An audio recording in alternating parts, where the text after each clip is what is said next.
नमस्कार सर्वांना, जय शिवराय. आपल्या बकासूर DST 6300 चॅनलमध्ये तुमचं सगळ्यांचं मनापासून हार्दिक स्वागत.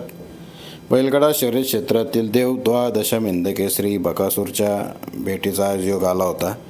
मामांचा वाढदिवस असल्या कारणामुळे भेट घेतली आणि दावणीतील सर्व नंदी पाहिले, त्यांचं देखील दर्शन घेतलं. तर तुमचा आमचा सर्वांचा लाडका बैलगाडा शर्यत क्षेत्रातील देव द्वादशम हिंदकेसरी बकासूर आपल्याला उद्याच्या मैदानामध्ये पळताना दिसणार आहे.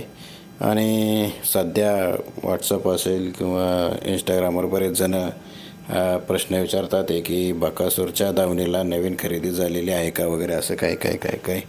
पण मी गोट्यावर होतो, तर गोट्यावरती काय नवीन कुठलाही नंदी नाही आहे. आणि सोशल मीडियावरती लोक व्ह्यूजसाठी काही बोलत असतात, त्यामुळं त्या पुन्हा एकदा अपोज ठरतात आणि त्याच्यावरती किती विश्वास ठेवायचा ते आपण सर्वांनी ठरवलं पाहिजे. पण गोट्यावरती तर काही कुठली नवीन खरेदी दिसलेली नाही.